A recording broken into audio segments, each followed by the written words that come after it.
Good afternoon and welcome to the South Lakes and the new Skywell BE11, or should that be revised? After the scathing reviews from journalists, YouTubers and the like, Skywell have done a rather clever thing, and it's gone a long way to solving many of its challenges. I'm Ben Quirk, welcome to Planet Auto.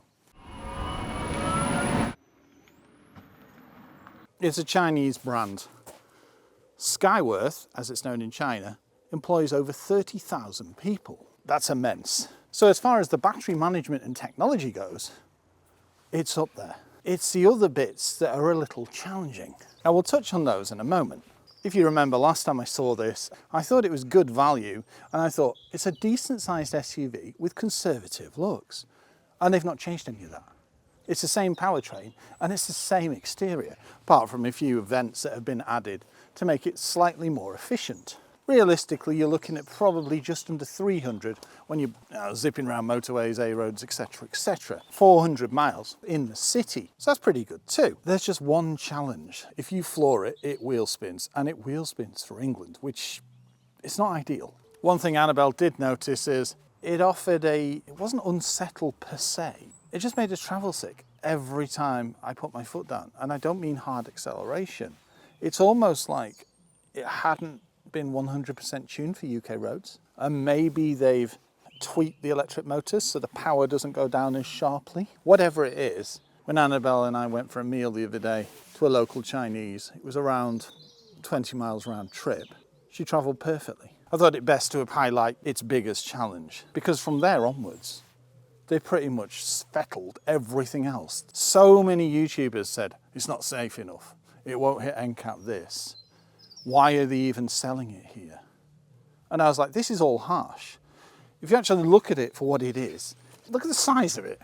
It's a decent sized SUV. The other day, we managed to get 5-foot fluorescent tubes in it and a bath. A full size bath. The other amazing thing that Skywell have done, these now start at £31,000. I think the one that we had was something closer to 39,000. However, the long range that we've got, with say 300 combined mileage, for about 35,000. Now that drop of £4,000 or £5,000, it makes it appealing. And you're thinking, oh, that's all very well, they've reduced the price, but I bet they've reduced the warranty. Nope, still 7 years. Now Skywell want to make a mark in the UK market, and offering deals like this, they're definitely going in the right direction. Now there's not that many dealers, I think it's about 20, 25 to date, but they're going to increase that to 50. For its price bracket, it's very well equipped. Auto lights, LED, and rain sensing wipers. Thing is, you won't find things like a heads-up display, but unlike a lot of Chinese vehicles launching over here, you do get a decent panoramic. Now Skywell have really simplified the process of buying a BE11. You can choose from a standard battery or a long-range battery. Standard battery is 72 kilowatt hour and the long range is 86 kilowatt hour, both with 150 kilowatt motors. And there's one spec, this. Perfect. They've also tweaked the interior. You get a bigger infotainment system. It's still got the dongle DAB, something that you don't come across very often. But what I take away from it is it has DAB. It's got Apple CarPlay, Android Auto, etc, etc. Now, what's new? Skywell call it their new suite of advanced driver systems, or as we know in this country, ADAS. And interesting, I've just noticed they've reiterated that it's developed and tested for UK roads. So that might explain the changes that Annabelle felt. Likely does. As standard, it has adaptive cruise control, automatic emergency braking, lane keep assist, lane departure warning, forward collision warning, intelligent cruise assist, traffic sign recognition, blind spot detection, drowsy driver warning. Thing is, it doesn't nag, so I'm quite happy with that. And rear cross traffic alert. Now these are the new additions. Some of these do perplex me and why they weren't on it to start with. So it's now got ABS, traction control, and electronic stability control. Things that you would have assumed were on as standard, which does explain some of the scathing reviews. But the fact that they've sorted it, well, it solves it. Interesting, the last time I drove it, it didn't become unruly. It didn't skid for England. Traction control, dynamic stability control, hill assist control, auto hold control, hill descent control, pedestrian alert sounder, vehicle over speed reminder, driver fatigue reminder, automatic park assist, driver airbag, passenger airbag, side airbags, curtain airbags, tyre pressure monitoring system, rear isofix fixings, pre-tighteners on seat belts, and seatbelt height adjustment. Some of those I think are a typo. There's no way this vehicle would have been launched over here without at least some airbags. So it's certainly now in alignment with what a UK consumer looks for in safety in an SUV of this size. Size-wise, it's not far off an XC90. The thing is, you'll pay a heck of a lot more for that. The last time we drove it, we were getting around 3.4. That's going to have stayed the same. Even a few vents, etc. is not going to increase efficiency that much. Because it's fully electric, where this comes into its own, the only thing that really makes it cost effective at the moment, Type 2, it'll save you no end of money compared to a petrol or a diesel. If you haven't, then it's a different kettle of fish. It's something you really have to consider. Also, it's not the fastest charging vehicle in the world either. I think it's around 80 kilowatts. Realistically, it should be above 130. The thing is, you have to reflect in how much money you're saving. Also, Skywell are offering £3,500 to swap your vehicle. In a word, it's a lot of car for the money. It's just a shame there's not a hybrid as well. Charging point here, a relatively flexible flap, sturdy enough, and the little covers too. And yes, Type 2 and rapid. On the long range, you're looking at around 45 minutes, 20 to 70%. Yes, not the normal 10 to 80, so it's not the fastest thing. The thing is, if you just plug it in when you come home from work, it's just not a challenge. One omission I'd like to see rectified on this is no heat pump. It would benefit from one. There is also an app. Styling-wise, I don't really need to say very much because it's kept its conservative looks, which, honestly, I think this is a good-looking SUV. It's almost got a German feel about it. Maybe the styling of the lights, the design. It's also got parking sensors, 360 camera, and all that jazz. It's very well equipped for the price. Keyless entry, and the fact that they haven't changed any of this, it's just as easy as it was to get into. It just looks a little smarter. It's roomy enough, it's easy enough to climb into, no grab handle. And I do like the overall appearance of the interior. Yes, you will find harder plastics and like rubbery finishes here. Yes, too much piano black, but that's a trend. Some of the plastics, in a word, don't really suit, especially when you look at the way the door cards are finished. The thing is, where do you draw the line, especially with this new starting price? I don't think you get anything close to this. All this is soft. You get a little bit of creak. I mean, generally everything is relatively solid. Decent size in the cabin. The light headliner, it may not be the roomiest in the world, but especially with this as the cockpit, but you feel enveloped in the one with the SUV. I think that's a good thing. The infotainment screen, it's more like a tablet stuck on the dash. Not a bad thing, it means you've got more functionality. Not the fastest in the world, but pretty good. You do pretty much everything through the screen. Yes, we don't have anything for the actual heated controls in the car on a button or a rotary, but you do have auto, demisters. It's also got an off as a button as well. But if you want to go in, turn on your heated ventilated seats, you need to go into the screen. It has breathing mode and all types of things, a rhythm. It can sync the music, so you can even raise the height of the headlamps. It does a lot. It's their own AI infotainment system. So now you've got new menus here. So you've got your driver assistance and pretty much all your ADAS. Yes, you can disable bits and bats. Yeah, it moves fast enough. You can adjust quite a bit too. You can even set the brightness of the physical buttons in the cabin.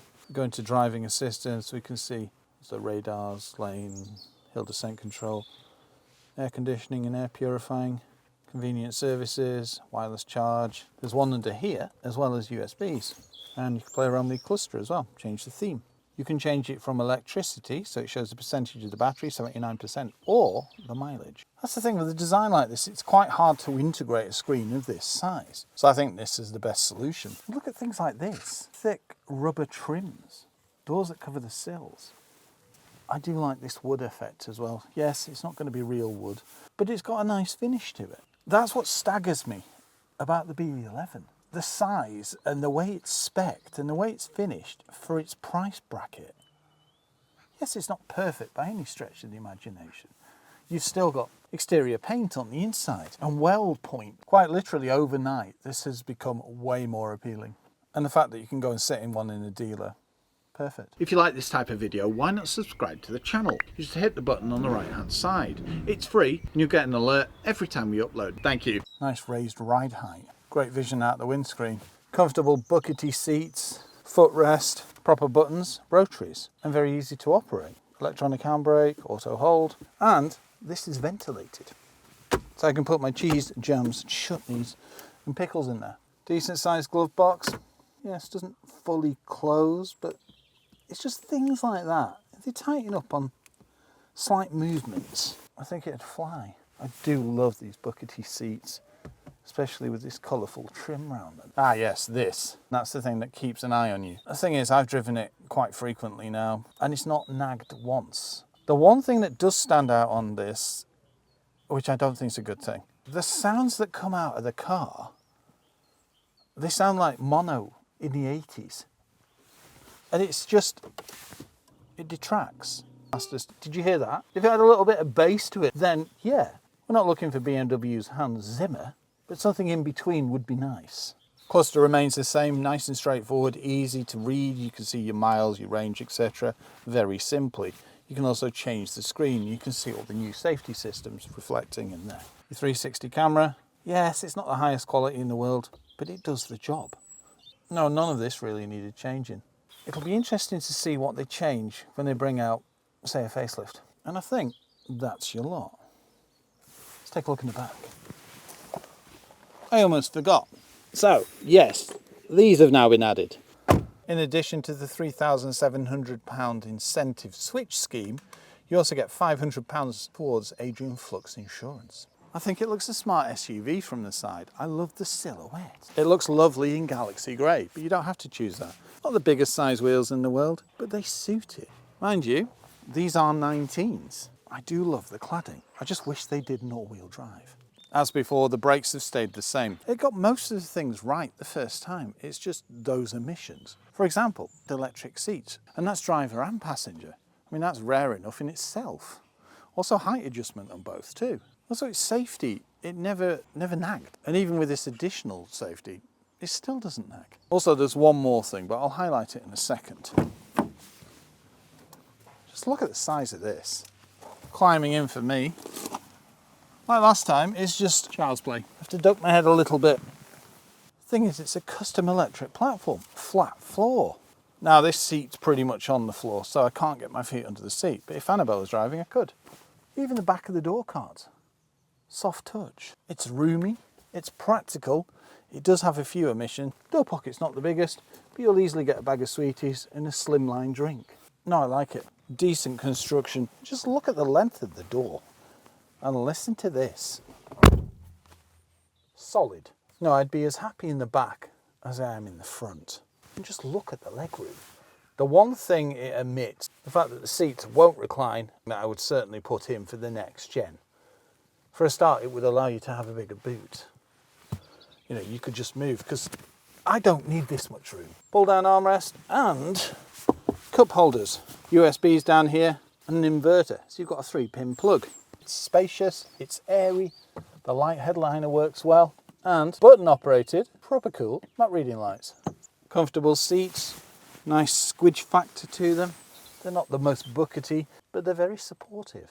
Isofix is, and as we know now, it's fully kitted out with airbags throughout as well, including side airbags. Time to look at the rear. Climbing out as easy as climbing in, if not easier, especially at my height. The rear remains the same, LED lights and Skywell. Once again, didn't need to change. High level brake light, rear wiper and sporty rear spoiler. Solid enough. Parking sensors and reversing camera. And also now it can self-park. It's got a power tailgate, which beeps now. Okay, it does stop, but it puts a bit of force on. I would have preferred this to lift a little higher. It is doable, and they have recessed this, which is perfect. Decent sized boot. No boot lip, because that's one thing that Skywell say about this vehicle. Maybe an SUV, but it's got the ease of an estate, which it kind of has. Pull out load cover, nice touch. The thing is, you can see extra space at every point. You could allow that for reclining the seats. Why it isn't, I don't quite know. Also, you could have put this so you had indentations like Kia's, so you could move the parcel shelf forwards and backwards. I like this. Under here we have, it'll take most things, but I wouldn't be putting an engine on top. Yes, you've got a sub. Thing is, it gives decent enough bass. Charge cables, and you've got an inflation kit here and a warning triangle. We do not use those. Fluorescent jacket too, in case you want to go raving at the weekends. 12 volt, perfect for a dash cam. And, yes, I thought so, no shopping bag hooks. Wow. Easy enough to drop the seats, you just lift these. Same configuration as the previous one, as seen here. Now, one thing I do want to highlight, which I thought might have been rectified, and it's the fact that you have to unplug the little wire when you want to fold the seats down. It could have had a system where as soon as you close the seat, it automatically connected. So that would be nice to see. It just makes it less fiddly for loading. I read a review and they said, oh, we couldn't get the back seat to lay flat. And that's because they forgot about the old Cortina and Sierra scenario. Makes you wonder how old these reviewers are. It may not be the deepest boot, but you'll easily get 2 to 3 months worth of shopping in there, no problem. And at a push, you probably get a bike frame in the boot as well, with no wheels. Drop the seats, and then the space is quite unbelievable. Insert start raving lunatic example here. A full-size bath that I can fit in. Yeah, honestly, it's like a TARDIS. There you have it. Let's go and take a look under the bonnet. Now I expect nothing's changed. I'm hoping there'll be a frunk. Likely not. To pop the bonnet, you just release here. Oh, it just lifts. Whoa. Yeah, no frunk. And you can top up your wiper fluid. But that's pretty much it. Heavy bonnet. Nice damp clothes. Lovely. Right. Let's see how it drives. So let's see how the Skywell has changed. I mentioned what Annabelle thought when we went through to that meal the other day. That's the thing about the BE11. As an SUV, I really like it. I like big SUVs. It doesn't lumber around either. The first time I drove, I think it's a ZSEV, and we took it on a road trip.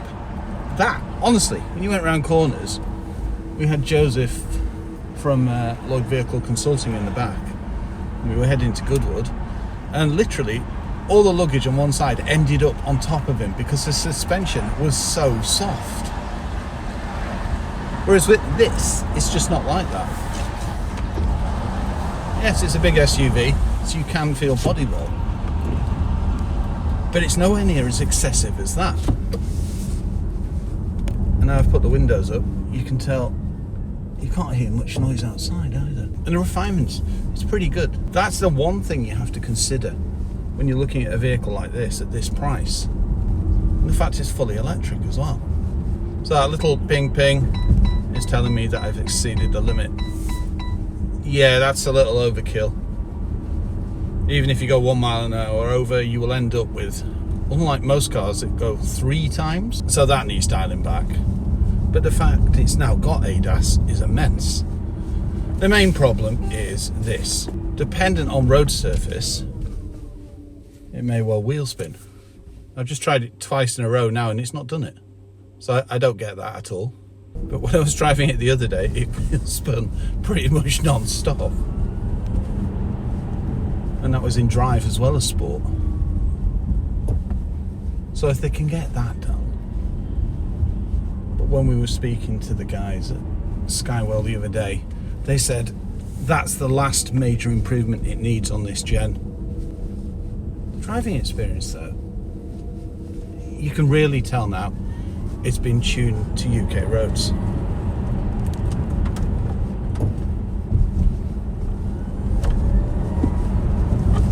Considering it's big, it handles rather well.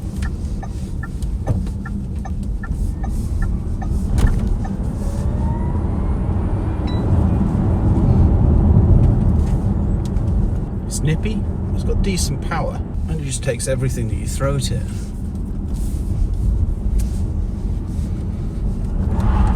And there's the spinach I was talking about.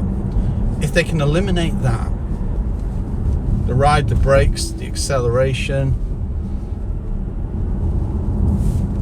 it's the perfect combo. The thing is, the faster you're going and then you apply it,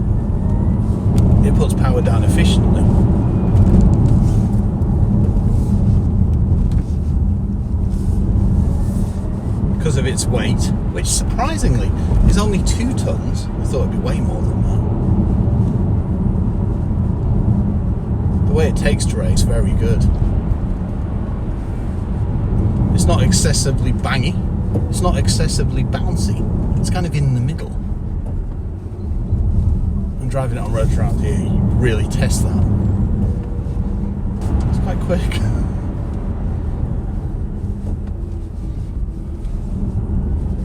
Top speed of around 90 miles an hour.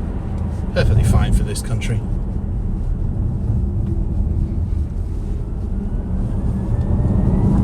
So now it's got absolutely no problem putting power down. Steering, nice and weighty.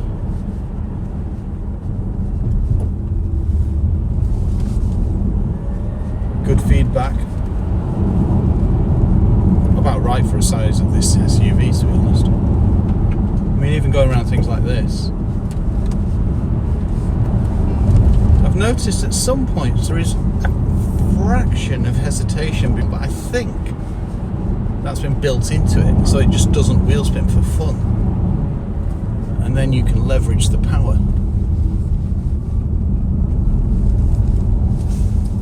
One thing I can be sure of, drives a heck of a lot better than the first version.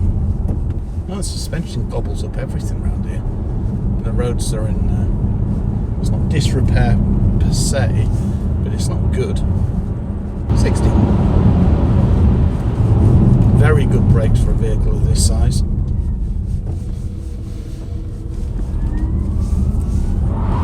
Yeah, see, spin again. I mean, granted, I've got it floored, but that is in drive mode. Doesn't seem to be excessively using range either. Hills are great fun in this because you just don't expect something of this size to go rocketing up them. Once again, if you can get the power down, then it's a joy. Look at this.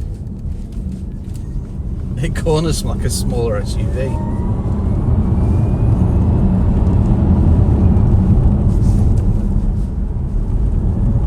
Yeah, it's almost the re-acceleration, once you've backed off and then put it back down, it's almost like a level of regen that controls the motor and then allows you to put the power back down. Works quite well. So you've got sport mode on the box, there's also driving modes in the screen. It would have been nice to have a physical button, but there we go. Hopefully they'll put something like a favourites button on here and then you can map the regen. Light's good. Fully LED, responsive dip as well, auto. Turning circle's not bad, it's about right for an SUV of this size.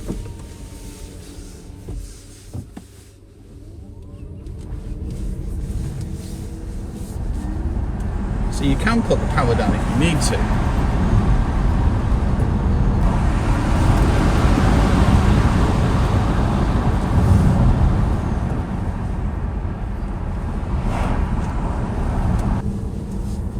You can definitely tell that they've done improvements.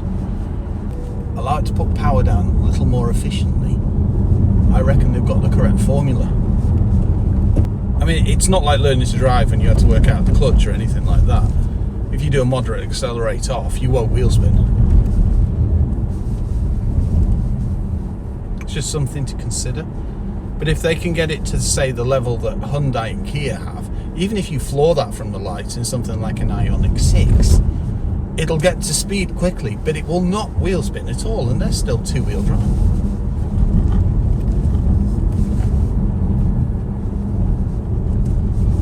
No, it's well worth having a look at. Holds itself well on a hill too. There we go. Stuck in a little bit of mud, but then it got traction and we're all good. Best bet, drive it in drive. It'll be more economical and it's far more manageable.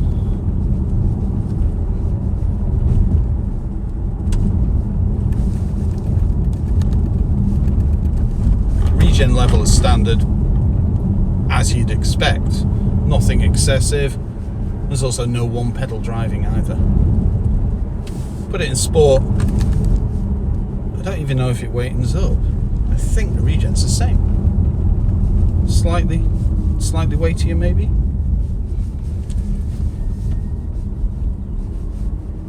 No, some impressive changes. As to the price drop, wow. Yeah, practical, functional, will not break the bank in any way, shape or form. Looks pretty good too. And a 7-year warranty. Best bet, go and look at one in a dealer. Thanks for watching.